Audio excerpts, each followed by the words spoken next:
applied myself, I filled it in. No time for the doubt, they counted me out, I'm getting it in. Yeah. No time for no loss, I'm paying the cost, I'm in it to win. Yeah. Diffuse, mine it can't be diffused. If you ain't thinking the same, then we playing by different rules. You can't see the vision, we living at different views. Until we complete the mission, keep getting up, never snooze. I walked a mile in my shoes, had the mind of a fool, chasing diamonds and jewels. Trust me, I was confused. Started minding my business and used my mind as a tool. Ended up finding my purpose and found the time to get to it. They told me I couldn't do it, they told me I couldn't make it. They sold it, could never break it. That's sadly mistaken. I need a piece of the pie, I want it so bad I can taste it. They told me like told me, keep on running toes, they gon' take a few to lose. Built the win, applied myself, I filled it in. No time for the doubt, they counted me out, I'm getting it in. Yeah. No time for no loss, I pay for the cost, I'm winning to win. Yeah. Refuse to lose, I'm built to win. Applied myself, I filled it in. No time for the doubt, they counted me out, I'm getting it in. Yeah. No time for no loss, I'm paying the cost, I'm in it to win. Yeah. Refuse.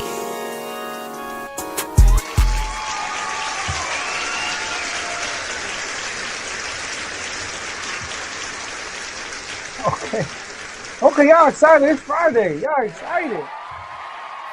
Woo! Some people are excited. Welcome to Refuse to Lose. Welcome to Refuse to Lose Sports. My name is Joe Jordan. We have an awesome episode for y'all today. And championship weekend is here, fellas. It's here.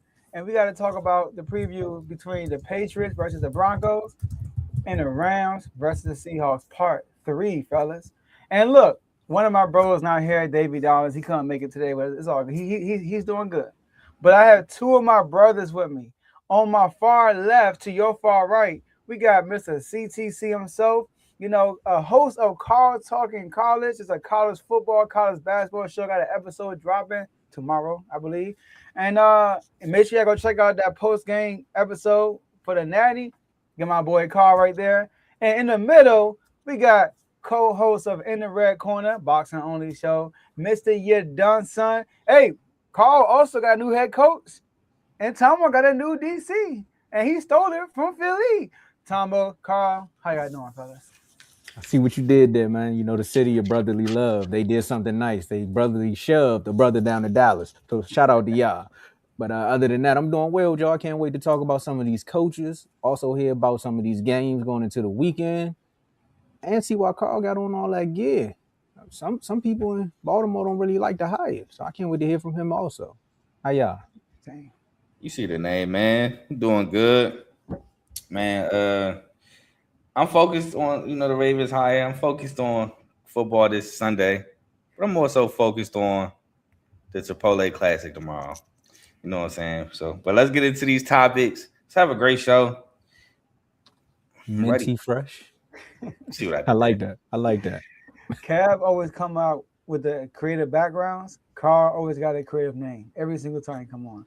But look, y'all, we got a great show for y'all, like I said. But before we get into the episode, we got some ground rules. First of all, we got streaming this on 4 different platforms: Twitch, X, Facebook, and YouTube. So make sure you like the video on whatever platform you're watching this on. You can click on other platforms and do that also if you can.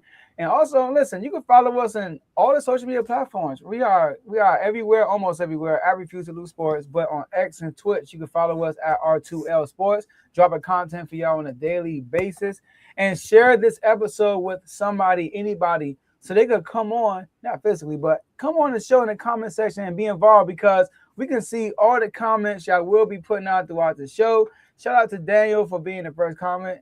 Cheers. Happy Friday. Hello, everyone. Happy Friday to you, too. Hey, if you're on the East Coast, you might get snowed in. If you're in Florida, you be straight. But make sure y'all have a good weekend. Enjoy these games. But right now, kick back and enjoy the rest of the show. Tomo, floor is yours.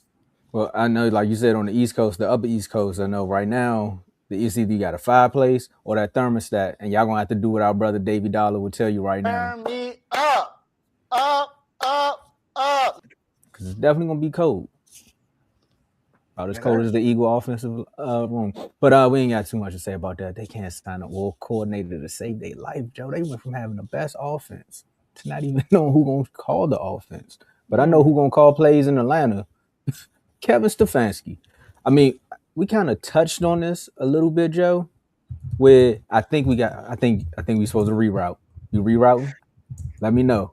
Yeah, Okay, we can call it audible. I'm cool. The on headset. Yeah, you don't remember that one clip. So the headset was right there, man. They was like, I can't hear the play. He's still talking. He's still going. Stafford was telling him just be quiet, but he was still going. This is how long Sean McVay plays are. The question is it Sean versus Mike? Or is it Griffey versus the rest of the world? Because we got Griffey backstage and we're going to bring him up here. We got to talk about this game. What's up, Griffey? Hold on. What's got up? Info. I got you. Thank you. What's going on? What up? Not too much, man. I mean, Good. The intro I had for you, and I was thinking more so about it when I was talking to Joe, right? He was on the phone, and I was like, man, Griffey come on there and he killed his secondary so much because they don't defend. And I'm sitting over here as a Cowboy fan like, I wish my secondary sucked that bad that I could at least say we in a championship game. Our defense got cooked so bad we went home 4 weeks before the season was over. But now you're here with another opponent. You got to prove it. Mike McDonald coming from the Ravens, second year removed. Sam Darnold, so many questions they need to answer on that side of the ball. But tell us why the Rams are going to come out victorious. Well, for me, I do talk about that secondary a lot, but it's mostly because of the game plan is like soft coverage. They don't get burned over the top. It's not like they're getting burned for 400 yards a game. It's just like they love giving up the short yardage and stuff. No, this is part of why I think they're gonna win. They love giving up that short yardage play and all that, and I feel like Seattle has a tendency to want to go deep and like want to set up Sam Darnold with the run game in order to hit the play action in order to go deep. So I think that helps the Rams in a way. The game becomes very different when they're ahead than when the game's tied or when they're down. I feel like they are more aggressive on defense. They're smarter on defense. The problem is, it's just that they don't stick to a consistent game plan. But I think Sean McVay finally, after all this time, learned, hey, you know what? Maybe if the run's working, maybe I should stick to the run. If the pass is working, maybe I should stick to the pass. It seemed like something clicked. You could see it in Sean McVay's post-game presser. He realized, he's like, yo, I'm getting away from what's working, and I need to focus on sticking to the plan that's been successful this whole time. So I feel like we're going to see a lot of Kyron Williams, probably a lot of Blake Corum, but I don't think as much as he usually does because you brought in Blake Corum to help Kyron so you can save him for the playoffs. Mm-hmm. Coming to the realization against the Bears that, hey, Kyron, no doubt about it, no argument needed, is your best running back. He's patient. He hits the holes. He gains yards. He fights for yards. He's your best running back. I think a little bit of it is containing also on defense for the Rams is containing Kenneth Walker and forcing Sam Darnold to pass. And I know people will say, oh, you're going to play the whole game plan of letting Sam Darnold beat you. And da. Like, if he does, he does. If he does, he does. Because I feel like a lot of what happened in the 49er game was a lot of run. Special teams was amazing for Seattle. That's another thing. Kick that ball out of bounds, Rams. A lot of special teams, a lot of good defense, a lot of chances for the Seattle to control the game and have the game in their hands throughout. But again, the 49ers were depleted and everything. So a lot of people take that as like, oh, Seattle should be this dominant force and stuff like that. And I'm like, oh, slow down. Because the Rams blew out the Niners too. So it's not that big of an accomplishment. The last two meetings came down to a combined 3 points for both sides. 2-point win for the Rams, 1-point win for Seattle on a controversial 2-point conversion. But hey, Rams lost. Can't say anything else. And these teams are so evenly matched. I got it right here. It was like what is it? The all-time record is like 29-28 Seattle. And then the points scored in the series is 1,223 to 1,222. That's crazy. So That that's a rivalry. like Yeah, I that's lost on one last time. That's crazy. and I'm talking about like both teams are up. Like they're both good. They're both good. This is like an even matchup that you will ever see. Both teams can do literally everything well. Like as much as I burned the secondary, the Seattle secondary gave up 400 yards to Stafford. Like, it's like everyone looks at the Niner game and is like, oh my God, what defense. And this wasn't like a one fluke thing. It happened both games where it seemed like Stafford would just find someone open, And like he hasn't turned the ball over against Seattle, knock on wood, Knock on wood. um, but yeah, I think it just comes down to like if we're looking at these two evenly matched teams, it's who can execute better. And both teams have shown they can do it. But for me, I let the ball stay in Sam Darnold's hand. And I think that's the best way to succeed. Take it away, Joe. Hey, Griffin, we can hear on the noise in the background. Oh, Yeah. sorry about that. Oh, you go.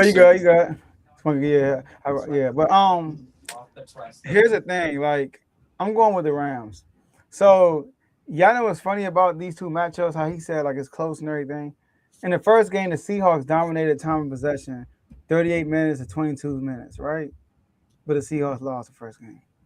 In the second game, the Rams dominated time of possession, 41 minutes to 26 minutes, and the Rams lost the game. So the team that had dominated time of possession had lost the game. The reason why I'm going with the Rams is the same reason why I should have went with Seattle against the 49ers. I came on here and I told Carl, I said the third game favors the better coach, but the third game favors a better team. Now, the first time they played the Seahawks, Stafford didn't have a great game. Now, did he turn the ball over? No, but he didn't have a Stafford MVP type game. And that was in LA. The second game they played late in the season. So this is a few weeks ago. Late in the season in Seattle, like he said, the Rams put up over 580 yards total. And Stafford was having an MVP type season and being the first quarterback all year to lose a game when scoring in overtime, which is crazy, right?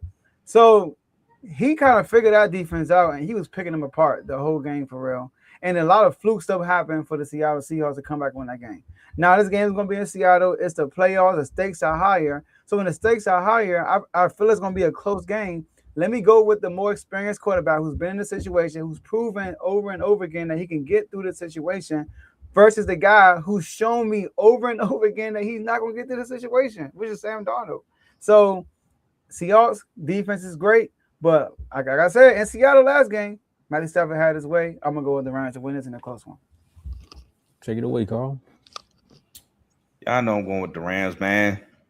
Did y'all know that Sam Darnold, dating back to the playoff game against the Los Angeles Rams when he was on the Vikings, got 7 interceptions. The Rams have 7 interceptions against Sam Darnold. He had 1 in the game against the when he was on the Vikings, where they lost 27-9. The Rams also had 9 sacks that game. 4 in the game where Matt Stafford didn't play great, but thank God Sam Darnold was on the other side, and they won by a missed field goal. And then 2 in the game where somebody tried to tell me they won the game. Sam Darnold deserves credit for that win, which is preposterous. He had 2 picks in that game where Rashid Shaheed took a punt to the crib. They got a real 2-point conversion. Then Rashid Shaheed takes a screen like maybe 30, 40 yards before a well-designed play by Clint Kubiak has a wide-open A.J. Barner for a touchdown, and then they get a BS. He said controversial. I'm just straight up said BS 2-point conversion. The whistle was blown. How are we going to have somebody pick the ball up after the whistle was blown and say it was a 2-point conversion? You blew the whistle. The play was dead. That's why he was able to pick the ball up. So, yeah, so a BS 2-point conversion. I give him credit for that last-minute drive. That was all, I give him credit for that. But come on, man. I'm going with the Rams. The Rams had great success in the second game against the Seahawks in Seattle, mind you. So I think Matt Stafford will have a good game against them there. Also, Kyron Williams, like you said, against Seattle, 23 carries, 70 yards. So not great yards per carry, but the thing I look at there is the 23 carries. They gave him the ball. That was in Seattle. So while Matthew Stafford was doing his thing, he still got 23 touches. Now, the first game in LA, he had 12 carries for 91 yards, so 7.6 a carry and a touchdown. So he has some success there against Seattle as well. So I'm gonna pick the Rams here. The Rams, for some reason, I don't want to say for some reason, but the Rams do catch interceptions when playing Sam Darnold. I think he throws another one this Sunday, and I think Matthew Stafford moves on to the bowl. Last time this team was here, last time this duo got to a championship game, they found a way to make it to the Super Bowl. They got to the Super Bowl, they ended up winning it. I think this is the second go around, and I think both of these guys are trying to find it. They're like, you know what, this may be our last shake. I'm not saying Sean McVay might retire, but the conversation is always there after each season. It's like, hey, are you coming back? Are you coming back? Matt Stafford came into the season with the bad back, and we already know a lot of people saying, well, I don't know how the Rams. I was one of those people saying, I don't know what the Rams going to look like because we have the whole back situation with Matt Stafford. And then he proceeds to just go out there and say, hey, I'm the MVP of the league. Shut me right on up. Here's Stafford chance yet again to go into a hostile environment, which they definitely did in Chicago, where all the fans wanted the Bears to win that game. The fans were definitely not on the Rams side there. So you think they're going to be on the side when the 12th man is out there? Definitely not. So I think they got to prove it there. Joe, you said one thing about Sam Darnold. You said over and over again. This year, he kind of been feeling that narrative about him where he's just like, I can't win the big game or I'm going to mess it up when it's time to show up in the big game. Name one. Name four. I mean, they win in spite of Sam Darnold. Yeah, every big game hasn't played well. I feel like every big game they had. Yes. Hold the on. Rams game they won in Seattle. So the Steelers game of Sam Darnold. The Steelers game not a big game though. Steelers not no big game. I know we lose to the Steelers, but like that's not a big game. The big game was the 49ers game when they won, despite him, and both Rams games. I'm about to we just seen the Steelers in wild card Monday get spanked 30-6 while forcing 3 turnovers. I watched the game with Sam Darnold went out there and looked bad and proceeded to find a way to win the game. Versus, I gotta go back in my records and find it, but I see what y'all saying. The stigma isn't as bad this season. Like he's been showing up in some of these games. Like they could have been, their record could have been worse than what it was. I mean, he won the Drake Mayweather. Go ahead. See, look what you just. All right, you know what? I ain't even mad at it because it helped my point. So go ahead. Yeah, he won the Drake Mayweather. But I will say this. He's going to have to prove it again because this is the biggest stage of the stages, right? Because when he was with the Vikings and he went out there and they needed him to win a few games and AJ holds it over his head so much that it's like when they need him to win, he's going to do this. So I think Sam Darnold is going to play better. I think he's going to kill the stigma. I'm picking the Rams because, again, I'm going with the experience of the head coach, the experience of the not wide receivers. I do like their wide receivers, but of the quarterback as well. Because Matt Stafford says, look, I need to get back there and put the icing on the cake. I do got a little personal vendetta also with a defensive player with the Seahawks. But if they make it to the Super Bowl, I wouldn't be mad at them. But I don't think they're doing it this year. And that's another thing. Did Tate play that second game? Or was no? They didn't play. Yeah, they put up 500 yards without Devontae Adams. I thought so. Tate didn't play that second game. And then to counteract your point about that Steelers win, that's the same game Caleb Johnson let the ball go in the end zone and the Seahawks picked it up for a touchdown. Sam Darnold, I believe, threw like 2 picks in that game. They ain't got nothing to do with Sam. That's my point. They won in spite of Sam Darnold. No, the running back dropping the ball ain't got nothing to do with Sam. He put him in the right spot. He still threw like 2 picks in that game. Yeah, you watch quarterbacks throw 5 picks and win games. They won in spite of him. Yeah. Some people would say it's the quarterback reason why they won. No. Some people say no. I don't think he changed the narrative at all. He's still out there. I mean, he just got a way better defense, and K9 is that boy. Hold on. I need y'all to erase Sam Darnold for a second.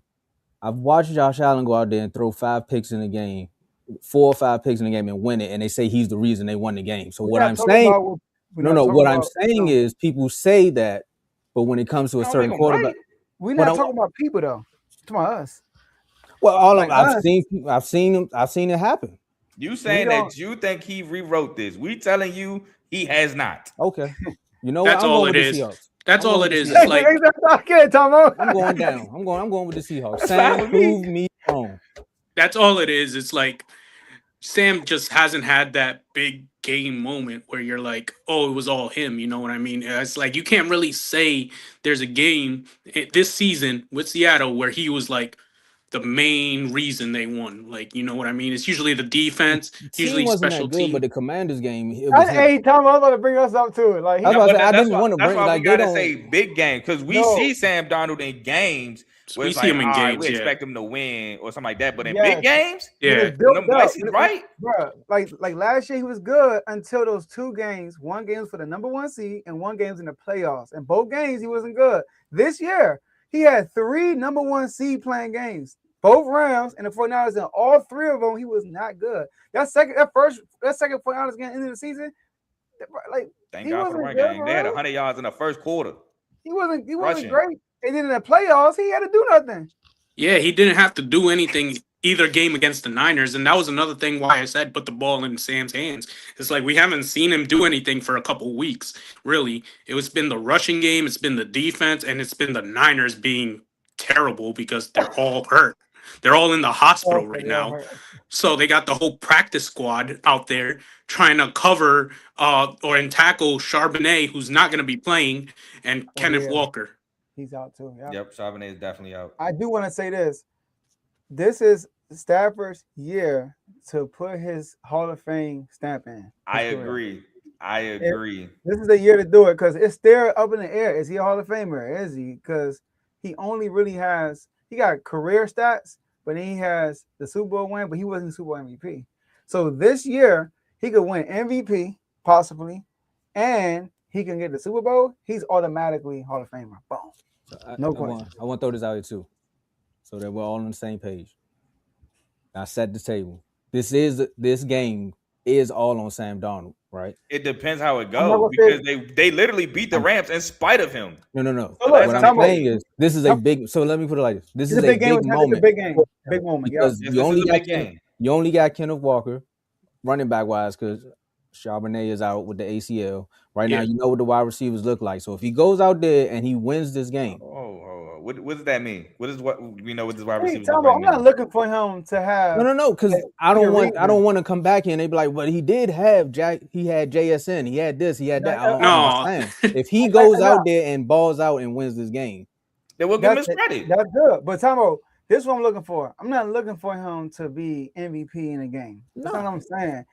He plays bad in these moments, unless it's a blowout. But if it's a close game, he throwing picks and some more stuff every time.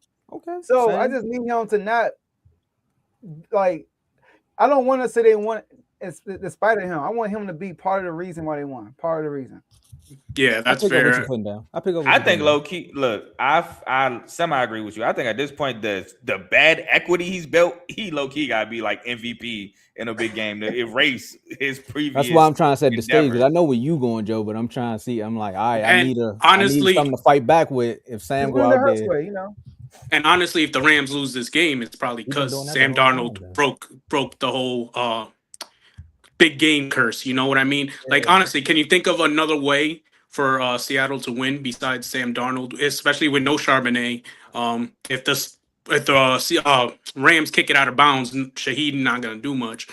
I mean, can you think of another way the Seahawks can win besides Sam Darnold breaking that curse? That is the only way.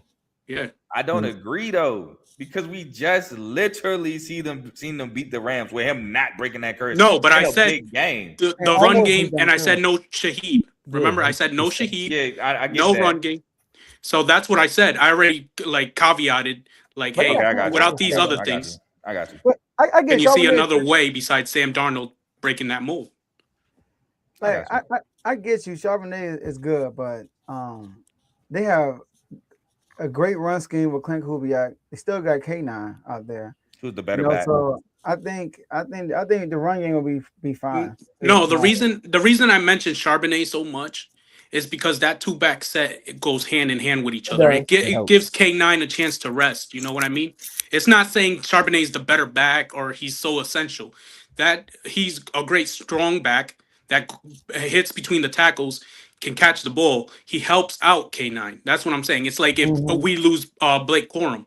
I'm not saying Corum's the better back. He helps Kyron not get worn down in the game.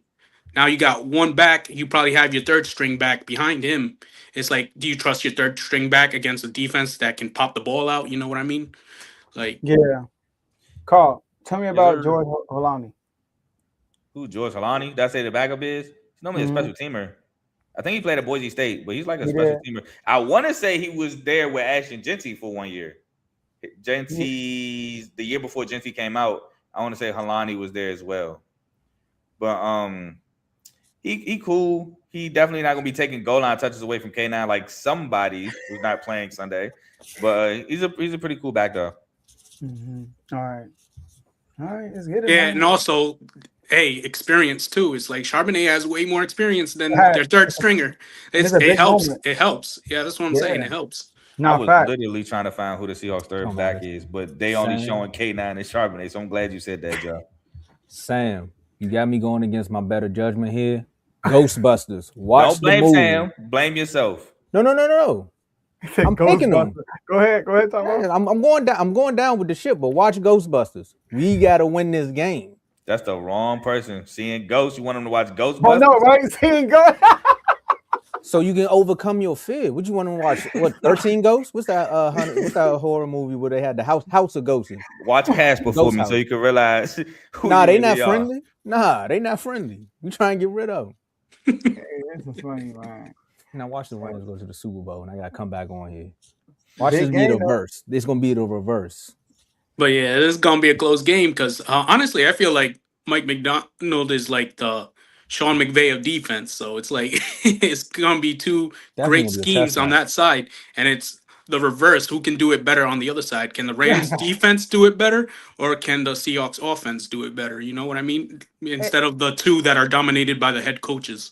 And this is why Mike McDonald is like changing it over there, because that division is known for McVay and Shanahan, two offensive brilliant minds, and this defensive guy that's coming there and just wreck the whole division and winning the division with Sam Darnold as quarterback. Huh? Chill out, bro. Yeah, who did that? Go ahead, Carl. Make your point, man. Chill out, bro. I was just gonna say when Seattle came through and wrecked the division, they was the least in the boom. So it's that's Seattle culture. And they didn't move away from it, which was smart. They didn't say, hey, you know what, new era, let's go with an offensive coach. Like, they didn't move away from that. They were like, you know what, let's go back to what works. Let's get a defensive-minded coach. Let's build this defense. And, like, the Rams went back to what worked for them. They're like, you know what, the offense was amazing in 2021. Let's go back to the offense. And both teams are, like, right there. Yeah. Doing what they know best.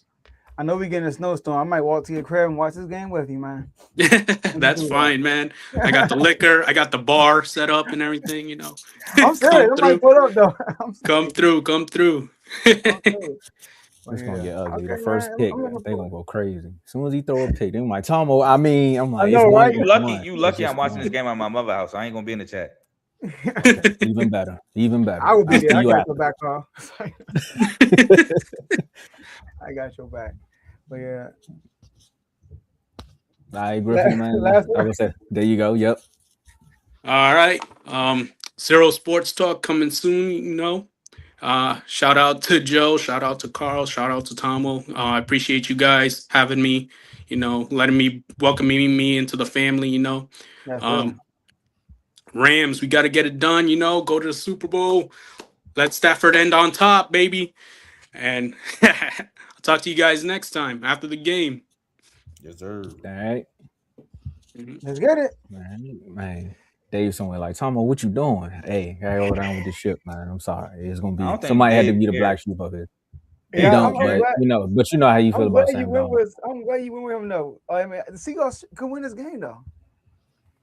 Yeah, but the reason why he got to win it. Yeah, I might say he got to win a specific. Yeah, my reason why is different. Yeah. Like, I could have just went with the Seahawks because of their defense. But yeah, let's go, Sam. Don't worry about it. We gonna get our taxes back, Sam. What? He tried to go over there and be the first defensive head coach to make a change. Yeah. Blame Kyler Murray. Nah, that's not Kyler fault. The Cardinals just cursed. Nah, low key. Jacoby Brissett was running that thing way better than Kyler Murray this year. And he always hurt. Trey McBride 2 touchdowns with Kyler the season before this year. He looked unstoppable. What about Marvin Harrison Jr.?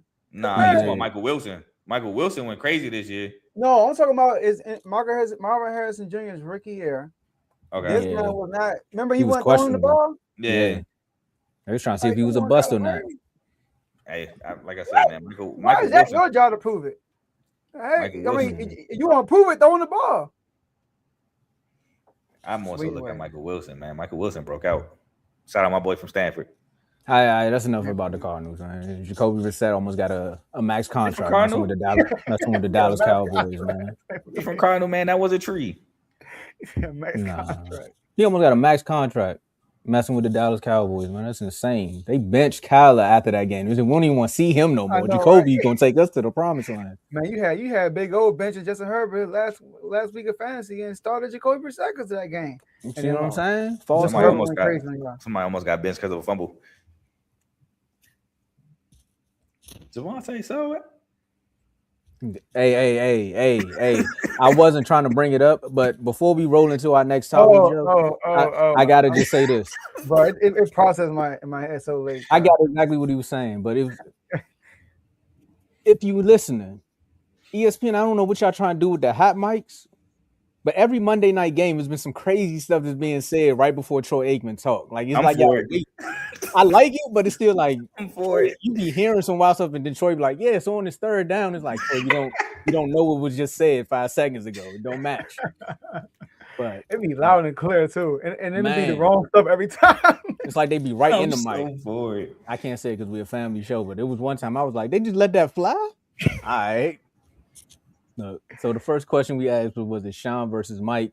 The real question for Broncos fans, Pats fans, or is it Mike versus Sean? Because one of these Mikes or one of these Seans got to win the game. And we got Drake May making it to a conference championship, Joe. And then we got, I know, I seen you building the plane while it's in the air. And then you got Jarrett Stidham stepping in for Bo Nix in the AFC title game. Outside of Sean Payton saying what he said to Broncos country, I mean, I think what he said was more outrageous than Broncos country. Let's ride. I don't know. Y'all be the truth. Y'all make the choice. Carl, why should Broncos fans prepare for 2 weeks and get ready to go to the Super Bowl? For me, they should prepare to go to Cancun. So 1, 2, 3, go. I'm going with the Patriots. Now I know, y'all know, I've been a Drake May fan since he first took his first snap at UNC. And I know he ain't been playing the greatest football these playoffs. It's kind of looking Sam Darnold-esque, if you ask me. But I watched this Broncos team allow a quarterback. Hold on, quick. Can you say that again? No, I'm not feeding into your narrative. No, I was doing the background. I didn't hear it. Go ahead. I'm saying. Yeah, whatever. Can't fool me. My dad be giving me that. You trying to get me with that? I give the Cliff Notes. You've been watching him since he was at UNC. Tom, what you doing? That's all I gave him. Cool. We good. Co-praise, I got you. Not like you left me hanging for Sam Darnold, but I got you. That's your fault. Anyway. You're right. So I watched the Broncos allow a team to have 4 turnovers in regulation. And a quarterback missed the opportunity to win. And I'm not saying that Drake May is Josh Allen. But what I am saying, Drake May is as talented. And I have watched Drake May have, 2 turnovers against the Chargers and win it. And then 3, I want to say, against the Texans and win it. So even if the Broncos is forcing turnovers, the Patriots won't be out of this game. Now, if the Patriots are having a clean game, hey, Jarrett Stidham, I hope you're ready because you're going to have to score a lot of points. Now, I will say that looking back at what Jarrett Stidham did in college, he was better than I remember. Like, at Auburn, he was the quarterback of the Auburn team who last went to an SEC championship game in 2018.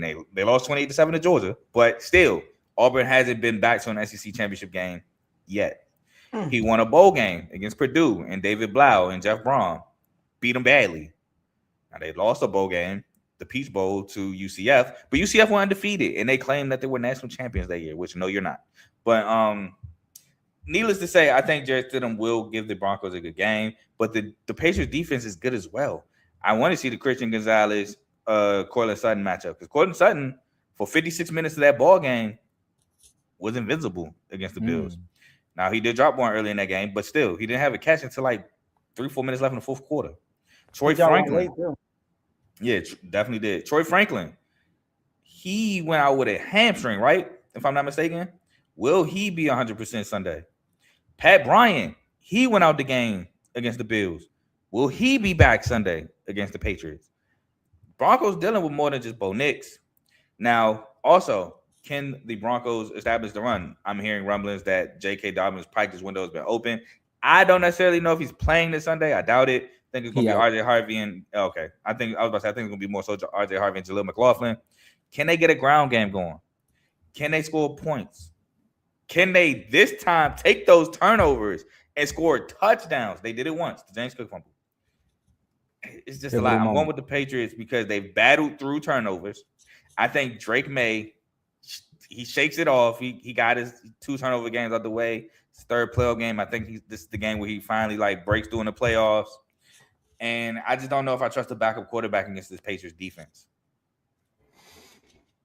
Well, shout out to Griffey for being in the comments, right? Because I saw that.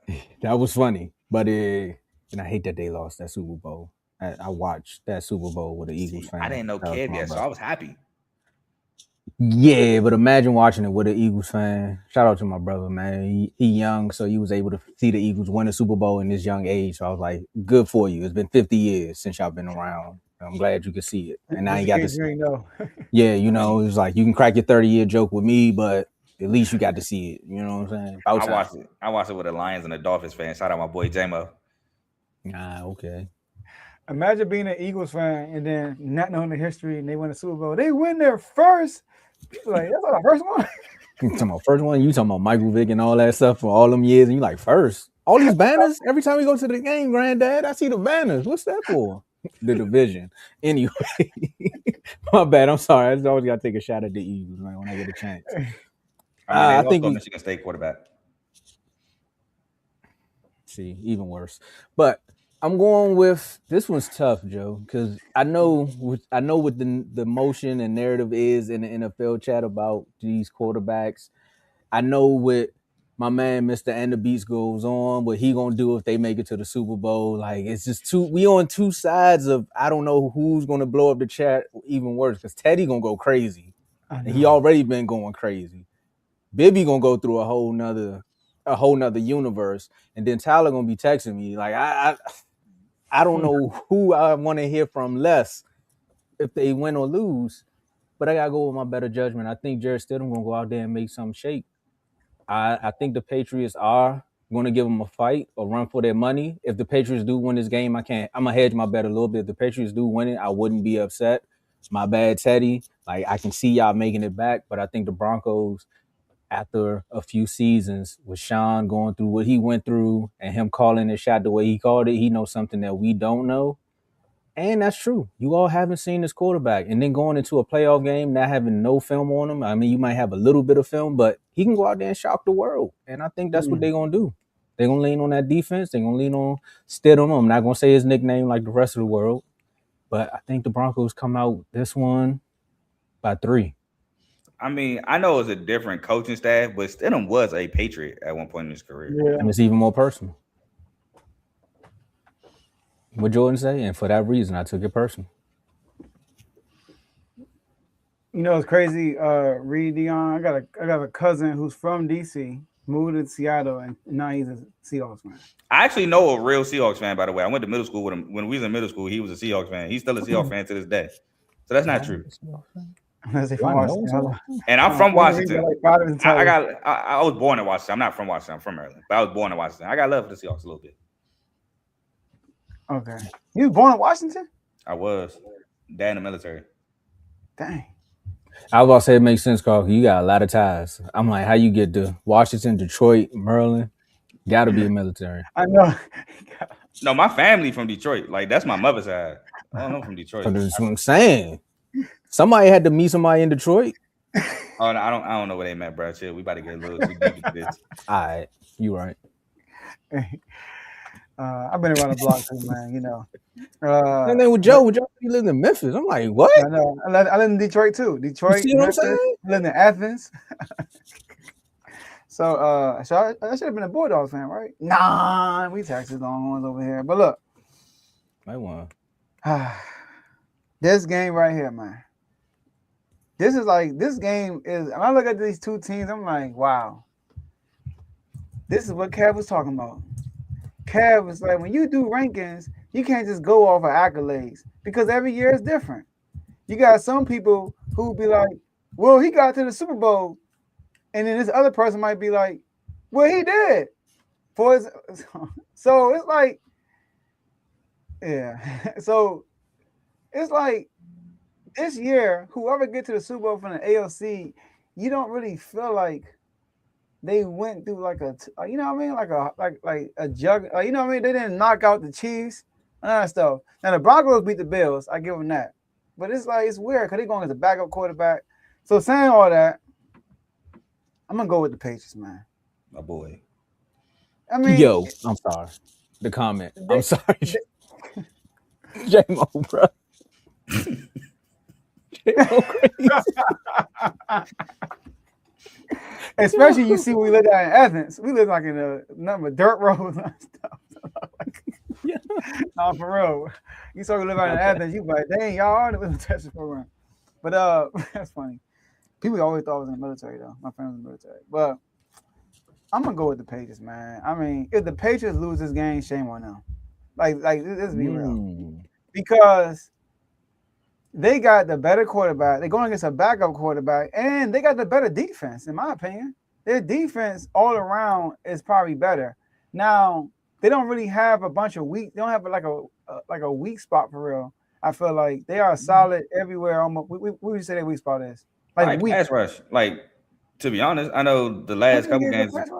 I mean, the last couple games been cool, but I mean, they went against the Chargers who had a beat up O-line, and then the Texas O-line has been bad all year. Bad. You know, I mean, we took their best lineman. We should expect.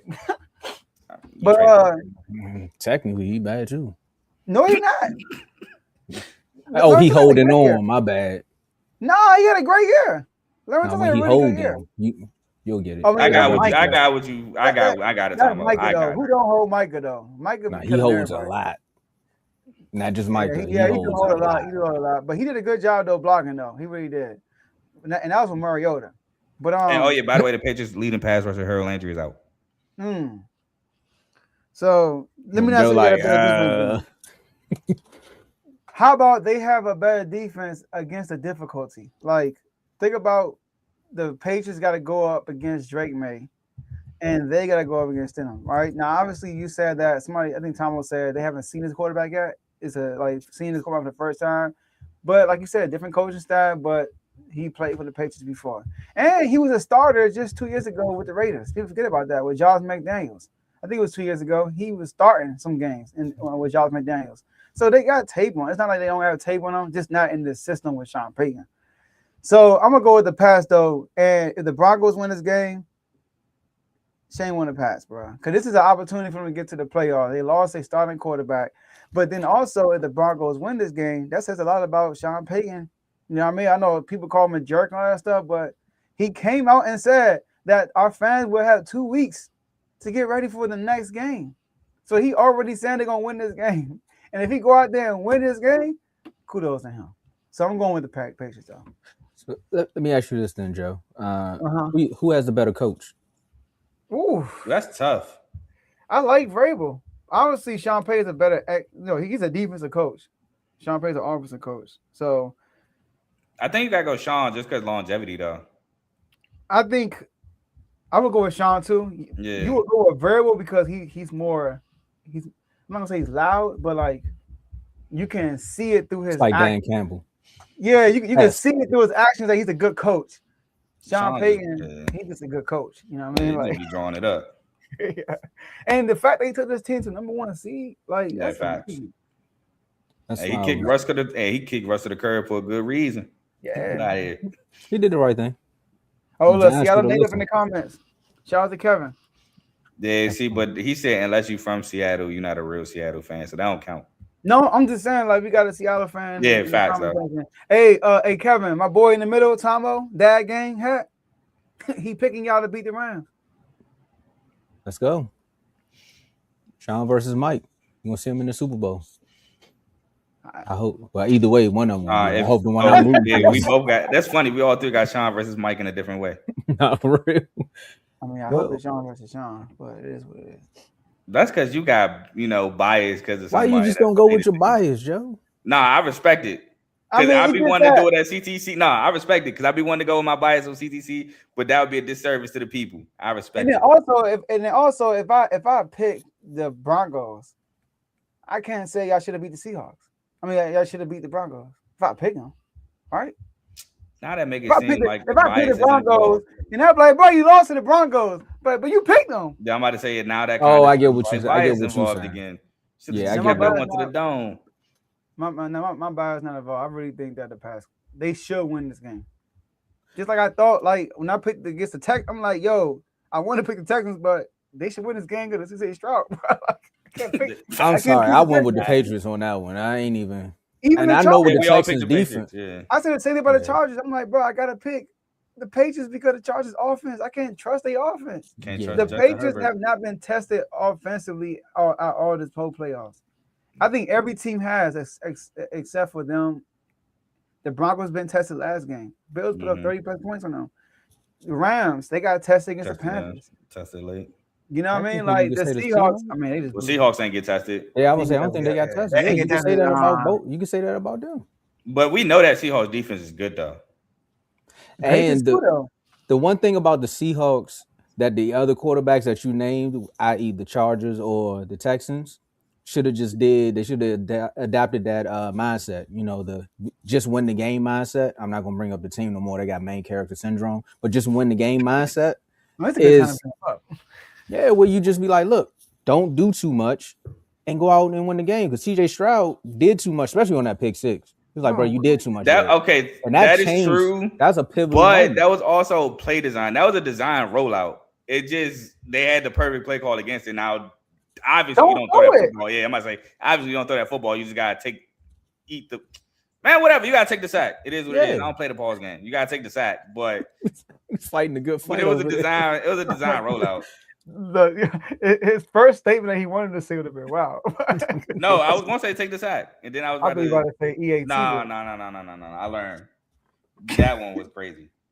That was insane. So you want to do the pause game though? I don't, but that would have been crazy. Insane. Sometimes you just got to stop yourself and be like, that's insane. Kind of like saying just go win the game, but you want your quarterback to be top 5. This guy here has to make up a decision on if his quarterback is going to be top 5 or if his offense is going to be top 10. It's just anything that you got to think about when you become a head coach for a football team, right? But more so the narrative. Oh. Again, I brought it up on our last episode in passing, but Kevin Stefanski, you're talking about 1-2 in the playoffs, 45-56 regular season record. I think he had 6 seasons with the Cleveland Browns, where I think he won Coach of the Year a few times, twice, so a few times. And then, a draft happens. You need a quarterback. Just like that. See what Cleveland do? It make you blank out. Cleveland just make you blank out. He want to erase that from his memory. But the one get blacked out. Go ahead. Well, you're going to get blacked out in Atlanta because you already know who's going to show up at the Mercedes-Benz, though.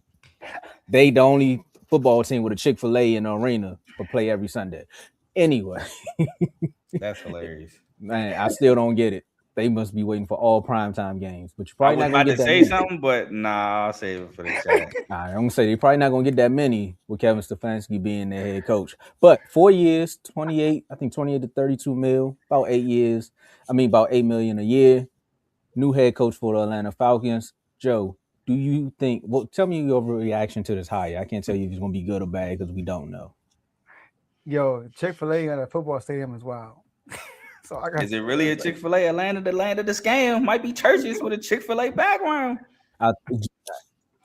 Joe talk. My mind went somewhere else. Once you said land of Atlanta, my mind went. Land of the scam. Yeah, I'm glad you said that because you're wilding. Okay. Let's move on, y'all. All right. Yeah, I think I'm following you. Yeah, okay. Go ahead, Joe. Before the show goes off the rails. Reroute. All right. So look, Stefanski is actually a good coach. Let me take away all the drama behind the scenes, but as a head coach, he's a good coach. I feel like this whole Shador situation, he messed up, and it kind of like is tainting his reputation. Because up until the Shador situation, he's been a good coach. Whenever he has a quarterback in position, they win games every single time. Whenever you have a quarterback in position, when they don't have a quarterback in position, they don't win games. When he had Baker Mayfield, they won games. Remember, they weren't winning until Stefanski got there. They got to the playoffs. They got rid of Baker, brought in Deshaun. Deshaun was trash. Brought in Joe Flacco. What happened? Go ahead. Who would they beat in that playoff? The Steelers. Okay. All right, go ahead. Continue. That was Roethlisberger last year too. Lose, bro. We gonna give you some analytics, but we gonna be patchy. Of course. Of course. So they Joe Flacco came in, they went to the playoffs, bro. You know what I mean? So like the reason why the Browns aren't good because of the quarterback play. And like I said, the whole Shador situation, that was all Stefanski. So, but here's my problem with him taking this Atlanta job. The quarterback play. So who is this? He gonna be in the same situation he was with the Browns. Now, don't get me wrong. Kirk Cousins, let's say Kirk Cousins is better than what the Browns had before Shador. Michael Penix, he's a project still. He's injury prone.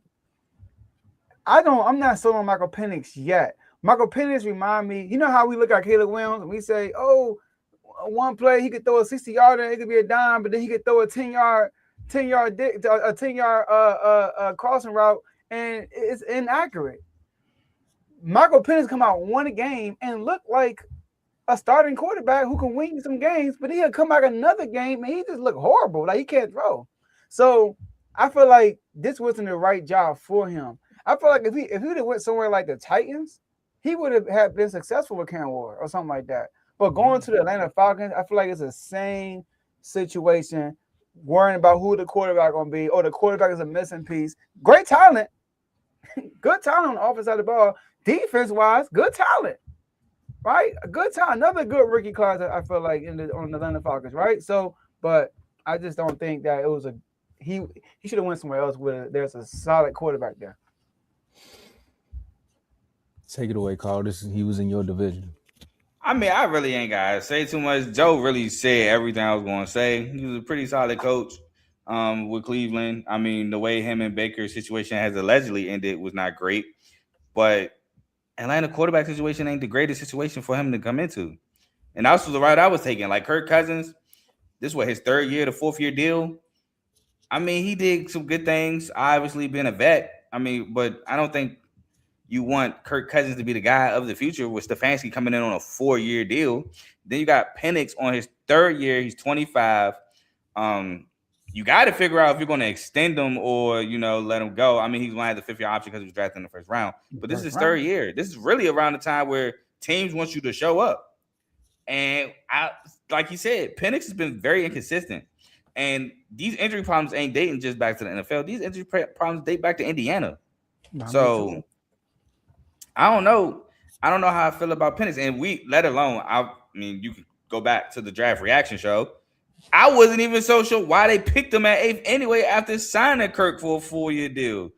I would have rather them stick with Kirk and wait for a guy. But, yeah, I'm not sure this is the job for him either.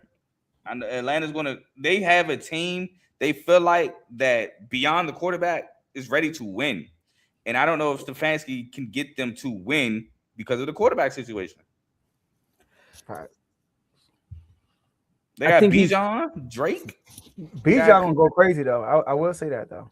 I can see that. I mean, he went crazy without him, so he did. Because Bijan, Drake, the defense for the ball hawks. Xavier Watts, I think he was like my third-ranked safety coming into that draft out of Notre Dame, like that. Billy Bowman from Oklahoma, another rookie, like that. AJ Terrell. What if he bring Wisney with him if he don't get the head coaching job with the Browns? The DC. You talking about Jim Schwartz? What if he bring her with him? Woo. That'd be tough. But I think Jim Schwartz might. I don't know if Jim Schwartz is gonna follow him. I think he gonna get the head coaching job with Cleveland. I wish he got a second interview with them. Oh, that's all right. Even though they're in my division, that's all right. I think Kevin gonna be all right. Okay, Tomo. I don't know what parallel universe I'm in today, but I think Kevin gonna be all right. One, because of the division that they're in, right? And if you think about it, you Joe, you brought it up. Joe Flacco was on the couch eating bonbons and helped him take the Browns to the playoffs, right? I think a full off season with Kirk Cousins, and again Matt Ryan, I think he's the football operations, like the president of football. I thought he had to. Oh yeah, that's right. He gave up his TV joint to do that. Okay, He's not the GM either. They looking for the GM still, which is crazy. So, that's the weird part with all of this too. I don't know how that's gonna work out, but I think they figure it out. But again, the division that they're in, they're not expecting too much from the Falcons. Like, you just got to be better than the Bucks, or at least compete with the Bucks. And now, I have to say it. You have to be better than the Panthers, right? So, him coming from Cleveland, you already know what the AFC North presents, right? You already know what Cleveland is. Cleveland is kind of like the Cardinals of the NFC, where you talk about the other three teams in the division, and then you be like, wait, the Cardinals are here too, and you say, oh, wait, the Browns are in that division too, who also gives the Ravens, Steelers, they give them fits when they play. I'm not going to say it's always a big fit. It may be just a little hissy fit, but they give them fits at times. And I think him coming to the NFC, look at the quarterback landscape as far as all the quarterbacks in the NFC, think of the teams also. And I'm going to always tie it back to his division. I think he's going to be all right. Mm-hmm. I'm saying that now. And then we get to the all season and we see how they reshaped the team. But the defense was always good. They got the running game. And all you got to do is just say, hey, find one of your quarterbacks and say you believe in them, and then they can prosper. I think the issue with the Falcons was they don't know if it's going to be Penix for the season or if it's going to be Kurt. And then Penix get hurt. They bring Kurt in. He wins 2 games. And then they're like, well, Penix is healthy again. So now he's back. And then Kurt's like, well, we just beat 2 teams by 50 points. And it's all confusion there. So I think they'll figure it out. But I think he's going to be all right. Next coach. Go ahead. I like, see, that's that one thing you said in the beginning of your soliloquy is the division he's in. Like, the Panthers won in the division with a losing record. So that's one reason why this job is so attractive for head coaches. It's like, bro, I could win 7 games with the Browns. You know what I mean? Like, so I could win 6 games with the Browns. So if I can do that with the Browns, I can get Atlanta into the playoffs by 9-8. So and the Bucks too. We got to talk about the Bucks. The Bucks might come back. That's the time I'll start. I said that. So, I think low key we might have to talk about the Saints. I ain't gonna lie. I think Kellen about to turn up. Let's get it. Hey, I already called Tyler Shuggers my guy. Yeah, like I said, I apologize. I apologize to Brandon Chat. If you heard it, you heard it. If you didn't know, well. All right, well, let's roll on back up to the East Coast. We got Carl Hill. We got to talk about him, man. What do you say? Minty fresh? Raven signed. Hold on, my thing out of order, but his name is right there. Raven signed Jesse Minter. Some would say he's Harbaugh the third because of all his ties to the Harbaughs. I mean, coming from Michigan, I'm gonna let you talk on that. You got another Michigan legend. I just gotta mess with you, bro. You said you was gonna take a Terp shot, so I had to take my shot while I can. Backstage, you ain't gotta reveal what was said back, behind the scenes. I ain't even say it was backstage. You said it. Now they know. But this is his first job on the show. Where else they gonna know? They don't know. It could have been a text. They don't know, but now they know. But this is his first job as a head coach, man. He was the defensive coordinator for the Chargers. He's coming back on over to Baltimore, where he was defensive back coach, he was a defensive back coach and an assistant defensive back coach, and he was a defensive assistant. So he has ties to the city and the team. But Carl, I know a lot of people are more so concerned about what does this mean for Lamar. So for you, what do you think about? Go ahead, take it away then. I like it, man. Especially if we can bring in a good OC like Cliff Kingsbury, then I like it. He was at Michigan as the DC when they won the national championship. They had a really good defense, got a lot of people drafted. Like Mason Graham, Mike Sanders still. Mikey from Michigan. I'm blanking on some of their names. Hutch was the year before, right? Hutch didn't play in the Natty. No. Okay. Hutch was 0-1 when they lost to Michigan State when K9 put up 5 touchdowns. But anyway, they had a really good defense at Michigan while he was there his 2 years there. He was also the Chargers DC for the last 2 years, and while he was the DC of the Chargers, they were 7th in passing, 11th in total defense, 14th in rushing defense, and 1st in points per game in 2024. And last year they were 9th in points per game, 5th in total defense, 8th in passing, and 8th in rushing. Oh, that actually might be 5th in passing, excuse me, last year. So they had really good defenses in the Chargers under him. Now, he got some pieces in Baltimore. Can he put those pieces together? Because we seen with Zach Orr 1 year, he figured it out late and got the pieces firing. But this year, we were 31st in pass defense. Couldn't figure it out. So if we can figure it out as our head coach, that'd be lovely. Also, technically, he already has a win as a head coach. Because, Michigan, they always got their coaches being suspended for cheating.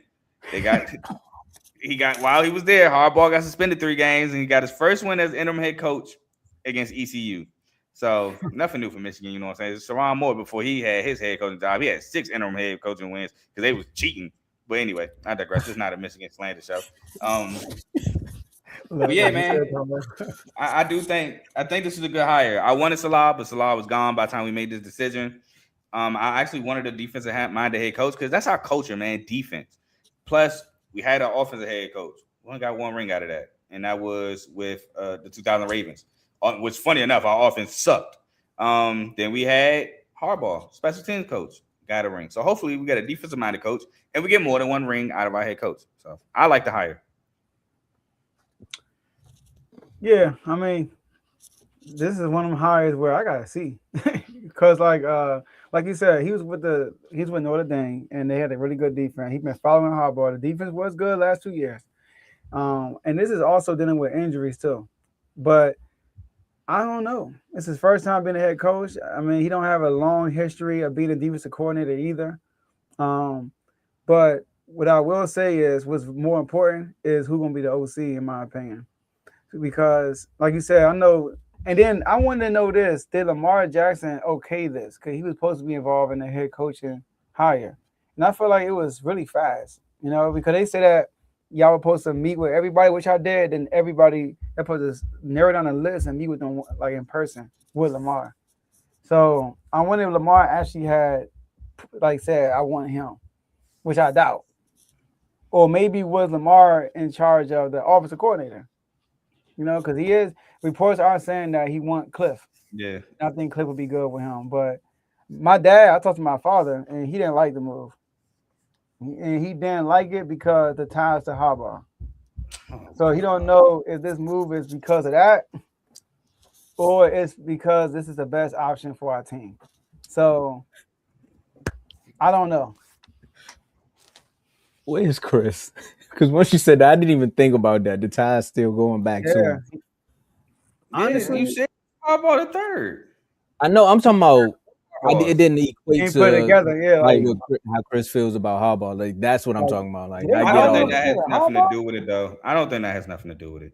I don't think so either. I think again, you being tied to someone is more so just like a lineage. Like we have coordinators that come from the Shanahan tree, they go off to be head coaches. You got people from the Fangio tree, they become coordinators or head coaches somewhere, and then at the end of the day, you kind of got to lay out you got to trailblaze yourself, right? Because look at Matt LaFleur.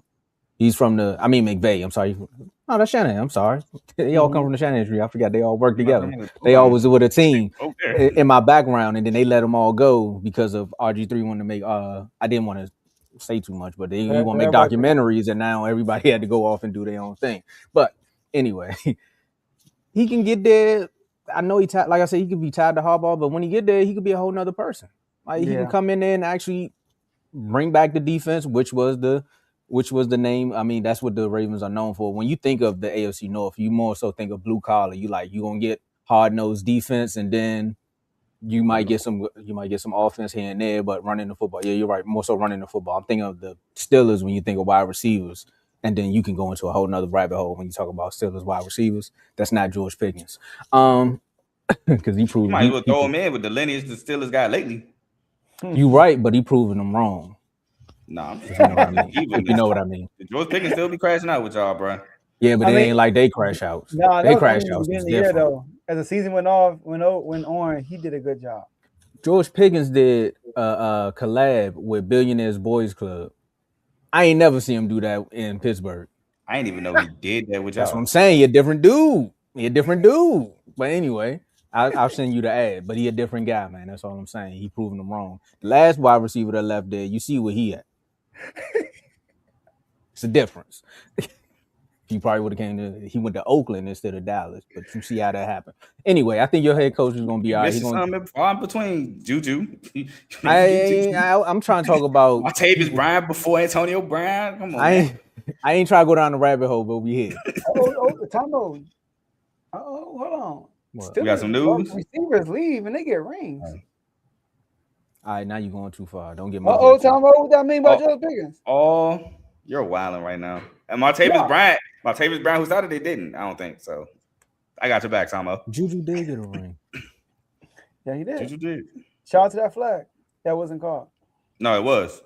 It was the right call. They didn't want it to be called. They called it. Yeah, they called it. They didn't want it to be. You can't call that in that situation, even though he held him clearly and came out and said he held him. That was bad on his part. I wouldn't have said that. You just gotta let it go. I respect it. The rest made the call. It's the end of the day. It's clear as day. In the replay, you can clearly see him holding. I respect it. But you know why he was holding. The flip was slippery. That's why. But I'm trying to give him I'm trying to bail him out. But anyway, let me finish this so we can go into the next coach right quick. Carl, I'm with you. I think y'all are in a safe spot. Like trying to tie it back to Harbaugh, thinking he's gonna be another Harbaugh. I mean, at the end of the day, you did get one ring out of him. Like to get a ring out of a head coach is tough. I've been through 3 of them, and all I've heard was promises. So to get one says a lot. And also to build off of that, you never know. What if he comes in 2 years and now he wins a ring? Because look at all the coaches that's first year on the job with a new team. Verbal, he on his way to possibly a Super Bowl. Sean Payton is like his second or third year. So now he's possibly peaking at a Super Bowl. Mike with the Seahawks peaking at a Super Bowl. I'm just saying something about second year coaches and people don't really know too much about them. Verbal, they did know. Sean Payton, they did know. Mike, they didn't. I'm trying to tie it back to my head coach thinking second year we might be in the championship game. I'm trying to remember if McVay, his second year, if he went with Jared Goff. I don't know if that was the second year. Second year. The second year, they barely missed the playoffs and they beat the Packers. But I'm not saying he's going to be another Harbaugh. What I'm saying, my dad said. Oh, no, I'm talking about what Pop said, yeah. No, I get what he's saying. I don't think that's true, though. It's another Harbaugh. He's saying, did they hire him because of Harbaugh? Or was this the best? Oh, instead of Lucky. Okay, I get what you're saying. Like, is this the best option for us? Or you're doing this because of the ties to Harbaugh? So, all right, let me say this. 2 things. First, Sean McVay did go to the Super Bowl his second year. They lost to the Patriots that year. Secondly, the way Steve Bisciotti was talking, I don't think he cared. Harbaugh personally recommended him before he was out the door. No, I don't care about none of that. He called out man and said, "Yeah, he's done. You're done." Yeah, he told the dude, "What if Tyler Luke would have made the kick? Yeah, he'd be a coach for another week." I know. Yo, that was the best press conference I've seen in a while, bro. Yeah, that was. If press conferences are like those, then I would listen because that is the real as it gets. What he said about Drake, spot on too. I was like, "Thank you." Somebody need to say it. Carl, so he runs a 3-4 defense, and he runs zone. He runs heavy zone. How you feel about that? It's cool. I mean, the Ravens used to run 3-4 back in the day. Yeah, and we definitely used to run some zone, so we cool. I feel like a lot of times teams run 3-4. It's a good defense. A lot of great defenses run 3-4 defense, like in the past, like in the early 2000s, like that. So it's cool with me, man. I'm pretty sure he's not gonna run zone every play, but I'm definitely. They say he run heavy zone though. Yeah, heavy zone in the 3-4 defense. Just don't be running cover 2s on long down and distances. You straight with me. I'm with you on that one. That's like common sense. It's not because they don't do it. Because they constantly do it. Like one guy, he was talking about running man a lot, and he did the running man to Green Bay, but the defensive coordinator did the running man to Miami. Jeff Hassley leaves the Green Bay Packers to get his first head coaching job with the Miami Dolphins. Like I said, he was the previous defensive coordinator for the Packers. Same guy that, hugged Michael when he got there and said, we're going to do so many great things. And we see how this season ended. Thank you, Caleb.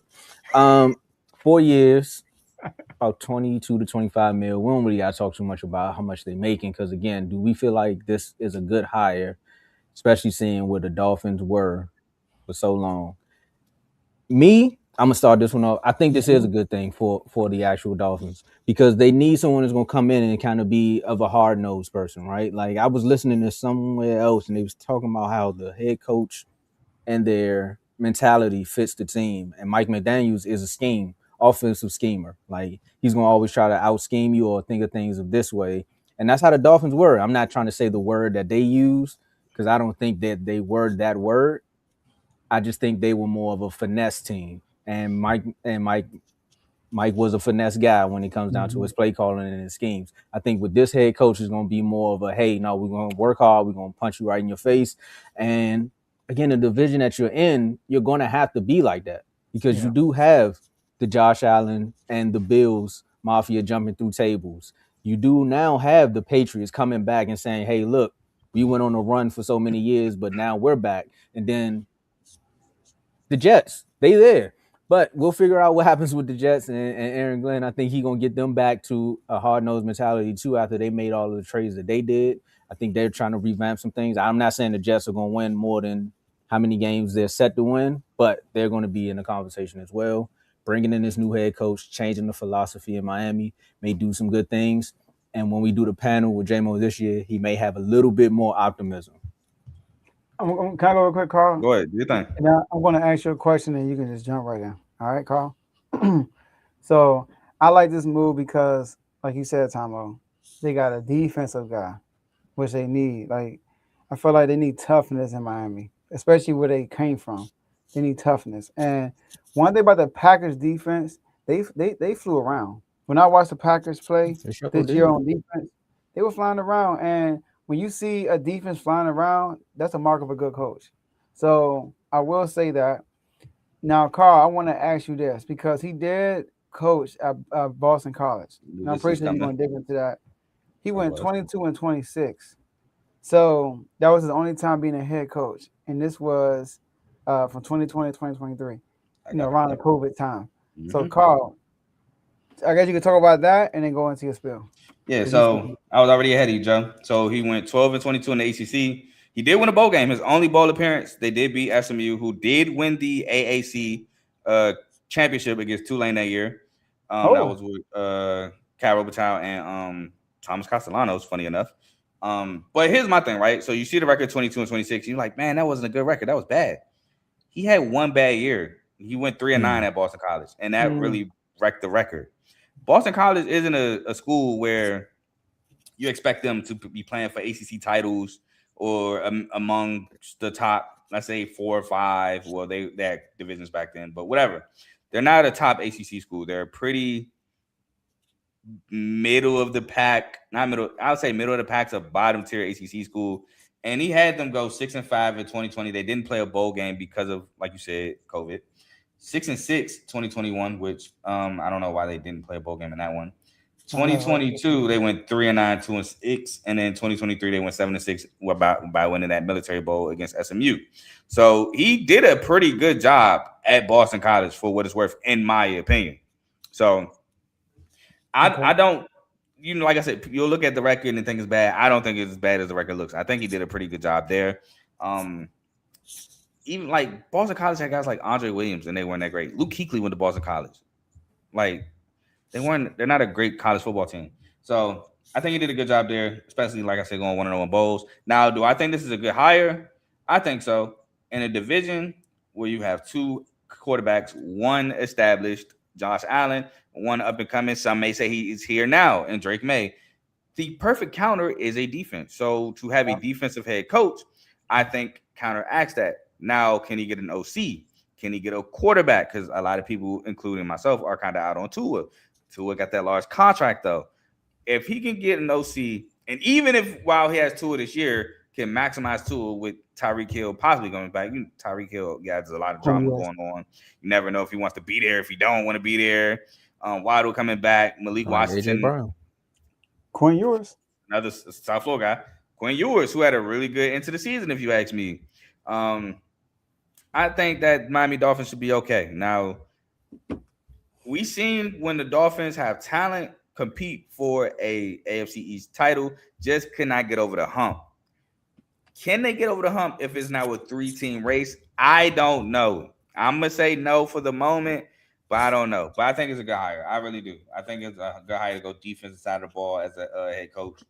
And now you just got to get a good OC and figure things out. Yeah, I'm with you on that one. And thinking of the Tua situation, I think if you the GM that comes in now, you just got to look at what Sean Payton did. Hopefully, do you believe enough in Quinn and Ewers to say we can get rid of Tua and just eat the what is it, the dead cap? I don't think so, but I'm just saying you sometimes you just gotta look at it and be like, we can rebuild after that. They said they don't know who their quarterback is. Never mind them. His contract is just so crazy. I mean, he just signed it to 2024, July 2024. He signed a 4-year extension. He's signed to 2028. But how much is fully guaranteed? 167.1. Yeah, that's gonna be tough. But I seen the Eagles do it, so you can try. There's ways. Yeah, Howie over there. You gotta make yourself the new Howie, man. You gotta work. Yeah, you gotta work. Oh, man, boy, better try to trade him to New York or something. I know it's in division, but try finesse it in division. Time out. Didn't they hire the Packers like assistant GM? I don't know. Let me look. Was that the Dolphins?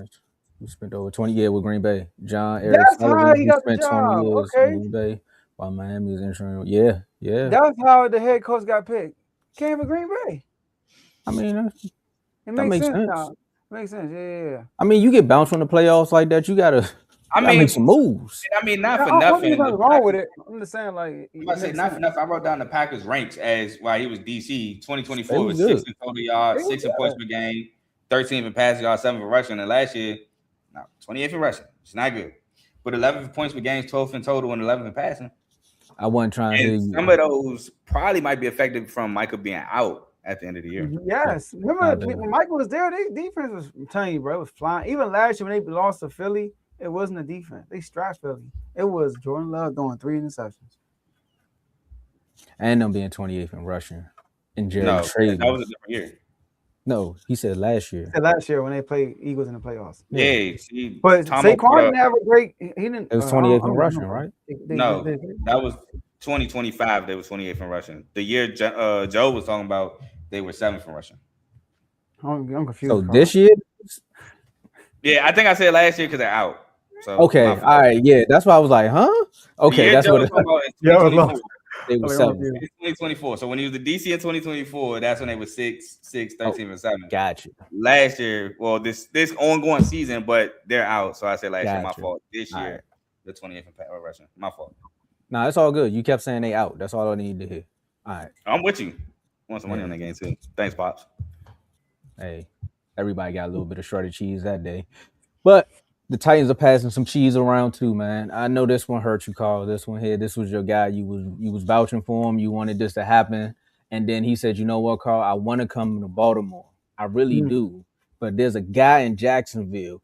I know that still plays, so I got to see him twice so I could prove it to y'all that he ain't who I think he is." And this is why I seen that on the social media. They was like, he took that job out of spite. Because he want to go down there. He said, "Nah, Jacksonville, you got to see me twice now." And if you don't know what I'm talking about, Robert Saleh takes the head coaching job in Tennessee. I think right now, I was trying to see if they had his defensive coordinator, but I think they interviewing Brian Daboll as one of their OCs. So we don't know who's going to be on the staff just yet. But Robert Saleh coming from the Jets, going back to the 49ers in the NFC, saying, "I'm going to go back to the AFC. And I'm going to transform the Titans into, what Denzel did in that Disney movie." Joe, what you think about this hire? Love it. I love this hire. I love it. I mean, Ken Ward, as the season progressed, he looked better. I like Ken Ward. He looked better and better. Shout out to Nick Foles. He looked better and better. That would be crazy that really happened. And their defense was trash. They were 28th in scoring defense last year. Robert Saleh is going to come in there for a show and turn our defense around. I still believe, like Carl said, it was not his fault in New York. It wasn't.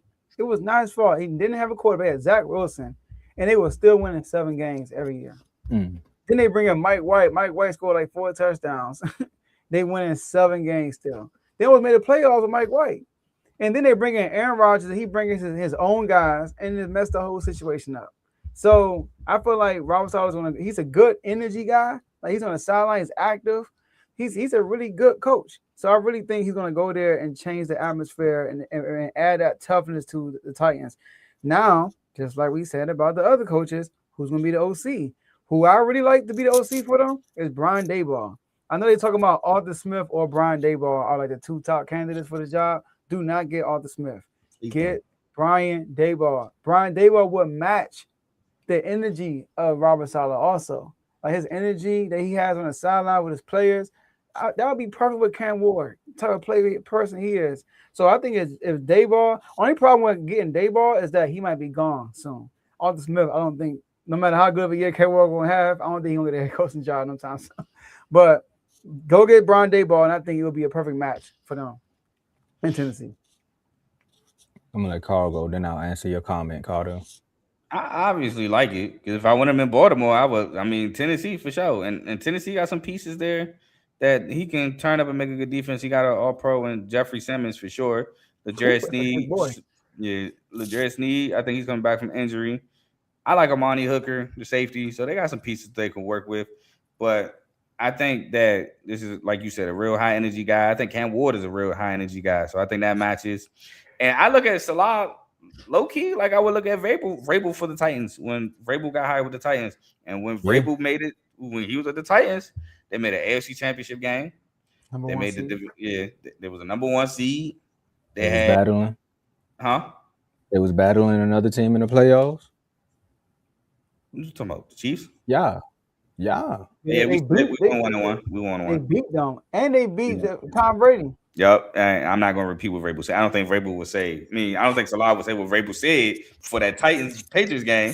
But nonetheless, he has his team fired up. So I think this is a very good hire for Tennessee. Like I said, I think he should be able to emulate the success of Vrabel. And again, like Joe said, that I've said prior, don't think the Jets was his fault.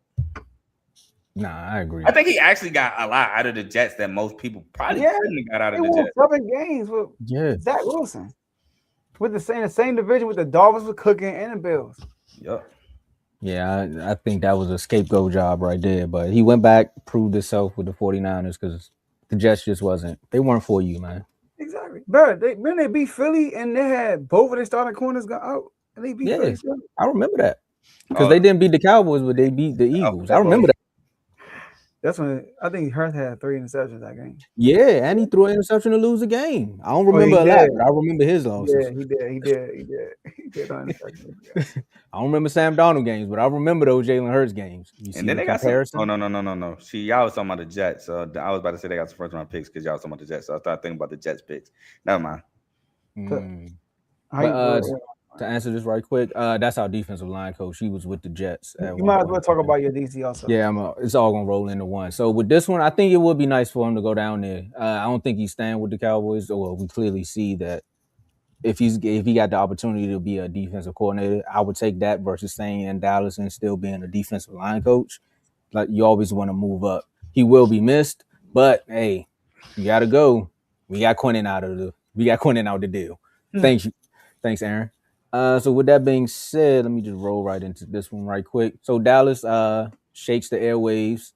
They go in and they sign a defensive coordinator, basically the defensive backs coach or the passing game coordinator from the Philadelphia Eagles, Christian Parker.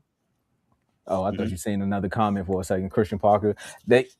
I don't know the details of the actual contract, but you're talking about a 34-year-old. Joe, I'm sitting up here. And I'll be watching the NBA sometimes, and I'll be like, man, look at this kid, bro. He's 24 years old, making $15 million to play basketball. And then I look in Dallas, and I'm like, I'm older than my defensive coordinator.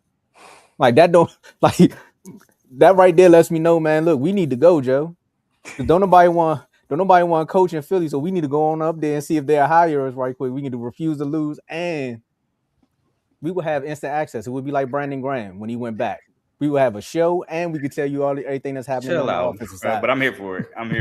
but for him to come here, 34 years old, he was under Vic Fangio. He was there also with Vic Fangio in Denver.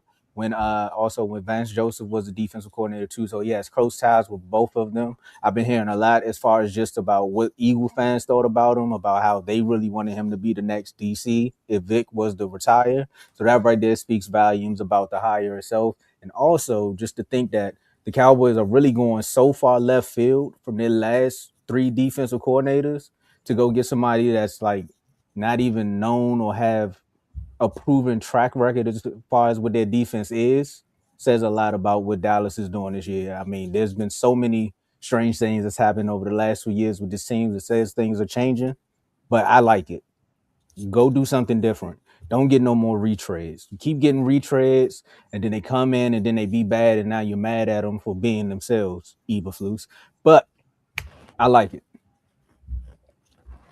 Hold up. Good hire. Okay. Hold Yeah, up. super chat. Oh, we got a little super chat. Hold on now. What that sign on that? Right there. Donations. Why is the hold up so far down? All right. Shout out to Cardo for the. I'm gonna just read it. Shout out to Cardo for the being a member for 27 months. Shout out to the network. Hey, bro. Yo, I said the same thing too, bro. There you go, right there. Shout out to the network. Hey, bro. Jerry had a brother, man, and Jerry cooking. Hashtag Ski Mask Jones. Hey, That's true. He did hire. that was the first thing I went through. But he wasn't he's not the head coach though. That's where the thing falls at. Hey, he might be. You know, he like to hire from within. Within, you're right. I don't know if you want that to be the case because that means Shotty is really wetting. No, Shotty gonna be there for a good while. Yeah, that's what I'm saying. So I don't know if Shotty gonna take us to the bowl. You know. Okay. I don't know when, but he gonna take us there. I ain't say when. That's the goal. Tomo, you my guy, but let's not do That's the goal. The goal, not the bowl. Tomo, you my guy. Let's not do this. The goal is the bowl. Our defensive coordinator was just in the Super Bowl. He can bring over some of them winning ties. His coach ain't that old. There you go. No, there you go. Up in Philly, it's cold. Yes, it is, and no old. And there you go. And Dallas, you gotta be bold. Oh man, Carl, say something so bad. FJA is really stopping me from saying something, Tomo. Just say it, man. No. It's FJA over here too. FJH. No, but we can never be duplicated. Y'all need to stop what y'all doing. Nah, bro, I'm not signing up another program like that. You know, I just call it like I see it. You know what I mean? I see you got on throw it. That's what I'm about to say. Nobody got waters. Hey, yeah, cause we got hit with a. Oh yeah, I had a feeling. Oh, for real? Yeah. I ain't thinking. I guess because Sharon. I'm like, Sharon, what? Like, dang. I guess because there's no words, so they can't be like, dang. That's tough. Yeah. I did not know that. Because I think it had played for a long time. Remember one time Coach hit the sound effect for a long time, and then his young guy, the Titanic. Anyway, my last words. Great episode, fellas. It was a fun one. Shout out to Griffey for being on. That was a fun segment right there. It was good to talk about all the news and coaches. I was curious to see what Carr had to say. He loved the move. That's good to hear. I'm really curious to see what Chris got to say. I think we still need to like it. You talked about it in the chat. Yeah, okay. I still think we should do these when the Super Bowl is over, when we transition to the NBA, that we should do the end of season panels for each team. I think we should still do that. Oh, that's gonna be money now. I'm good with that. Transition to the NBA. What am I, top level? No. About college? Dang. No, you know, because we cover mainly NBA. Oh, you talking about the show? All right, my bad. Yeah. You said, no, I'm top level. No, I'm not this to you. So yeah, but yeah, I had fun this episode like always. I don't have my jersey right here, but I got my shout out to the Commanders. We here. The Kings, y'all saw it. We on a fire sale. It literally, a reporter literally came out and said that we having a fire sale. I mean, fire sale. We getting rid of everybody. We about to send Sabonis to Toronto. We about to send DeRozan to the Warriors. They're looking to get DeRozan. We'll take them. Send DeRozan to the Warriors. Yeah, they said because Butler's hurt, they transitioned, pivoting, trying to get DeRozan now. So y'all can have them. We just need somebody to get LaVine. Like, get somebody to go get Zach LaVine for me, please. That's gonna be hard, but somebody go get him. I know they said the Bucks are interested in Zach LaVine though. If we take Kyle Kuzma, let's do it. You know, so I think I got the vision of what the GM is trying to do. He's trying to collect these contracts that are going to expire and re-up next year. So, we learned from some teams in DC, But that's what I got for real. Shout out to everybody. Shout out to Carter for the super chat, and shout out to everybody in the comment section. Take it away, Carl. Free Westbrook. If they free Westbrook, he might be in Hong Kong. So last words. First of all, as y'all know, thank you for having me on the show. Secondly, I'm a big MSU fan. Number 10, Michigan State takes on 17th ranked in the Big Ten, Maryland. It's only 18. It's only 18 teams in the Big Ten. They're at the bottom. They're 17th ranked. Sorry, not sorry. So 12 o'clock. Make sure y'all tune in to the Chipotle Classic, Maryland versus Michigan State, man. Hold on, talk about how many teams in the Big Ten? 18. And they are what? 17. Oh, they're 17th in the Big Ten. Yeah. Joe. Oh, you throw 17 for the country. You can't be 1-7 in conference play. That's why when he said 17, let's go. I'm like, he didn't hear him. He clearly didn't hear him. I was thinking about that setup all day. I ain't gonna lie to y'all. But yeah, man, we got the Chipotle Classic tomorrow. I got a couple shout outs in mine though. Shout out Wale. Coach Travis Steele. What was that? Wale. Ain't got nothing to do with that. Shout out Coach Travis Travis like Steele. 18 bowls already. You might as well shout him out. He won you like 18 bowls. Yeah. Nah, Malik Washington throwing a pick at the end of Carl the game. Looking for Wale? No, every game y'all play. I don't be looking for Wale. That's Tomo, so we can use him. I don't care Wale there or not. The curse is real. That's all I'm saying. But you see what somebody he's like, bro, come on, man. What's when we watching this game? But yeah, shout out Coach Travis Steele, Miami of Ohio Redhawks. Best start in MAC history ever for the Miami of Ohio Redhawks. They're 20-0. They won their last two games in overtime in games they should have lost, if we're being honest. But shout out to them either way. I've been rooting for them since last year. I hope they get to the tournament this year. They're also ranked number 25 in the country. May change. Shout out to Coach Josh Schwartz, head coach of St. Louis basketball, who are 24th in the country. They are now 19-1, undefeated in A10 play. They ranked 24th in the country. First time being ranked since 2021.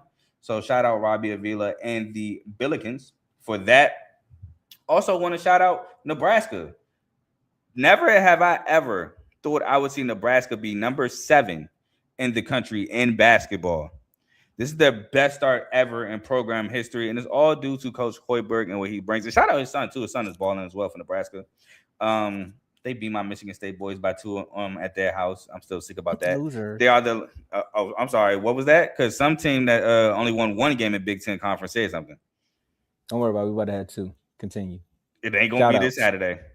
It ain't gonna be Saturday. Y'all 17.5-point underdogs. Anyway, so shout out. I'm gonna let you finish your shout out. Shout out Coach Hoiberg for remaining undefeated, not only in Big Ten play, but in the season, having the best start to program history ever for the Nebraska Cornhuskers. Shout out Coach Mentor for getting a job.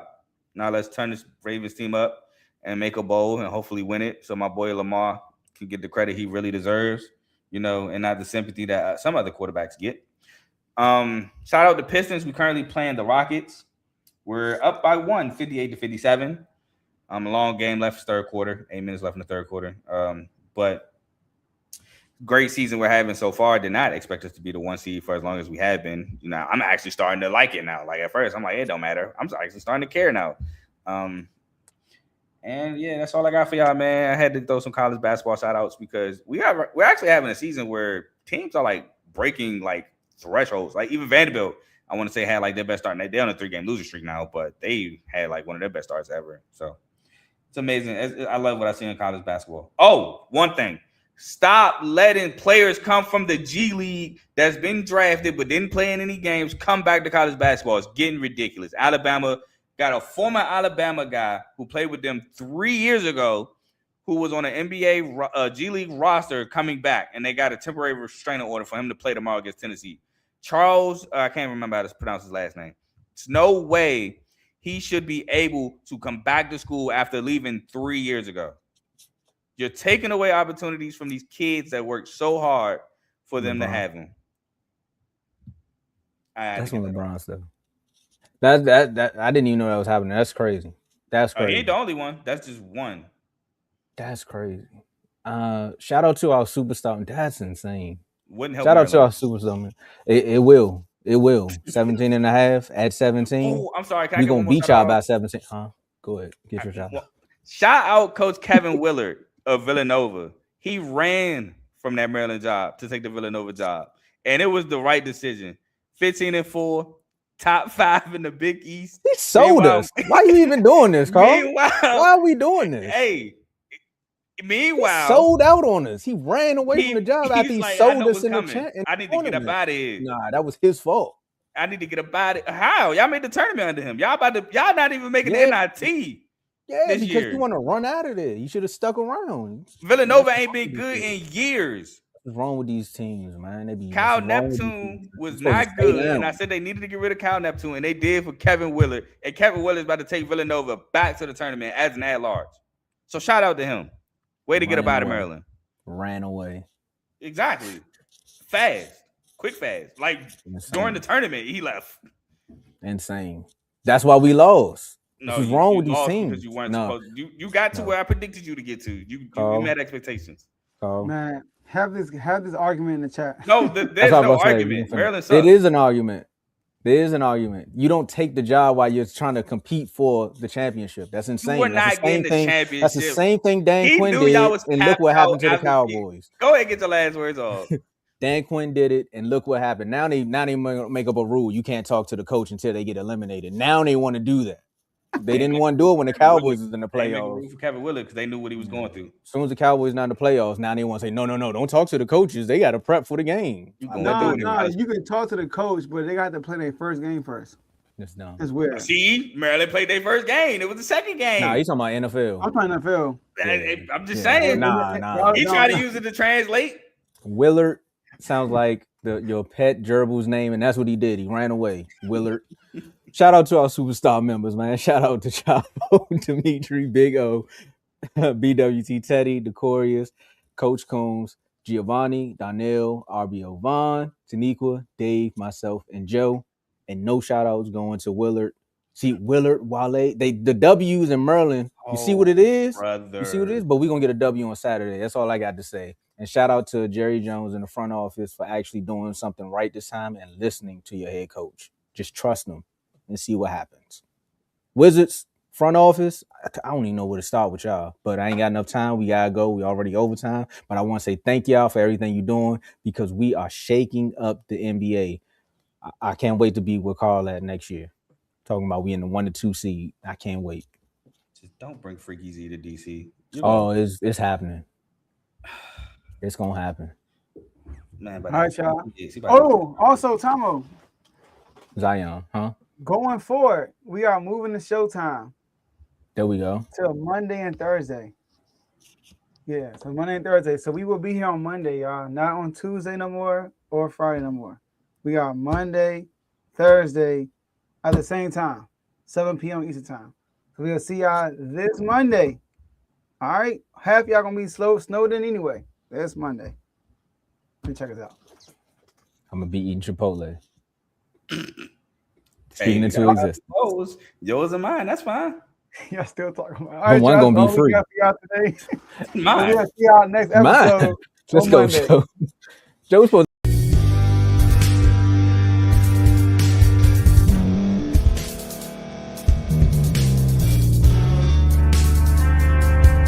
Thank you for staying to the end. If you're watching this on YouTube, please like this video, subscribe, and also hit that notification button so you can be notified next time we put out a video. If you're listening on any podcast platform, subscribe and hit that notification button, y'all, so you can be notified we put out another podcast audio. And last but not least, hit that share button. No matter what you're listening to or watching it, hit that share button and send it to somebody that you know that would love to watch this episode you just listened to. So once again, thank you for staying to the end, and we'll see y'all in the next episode.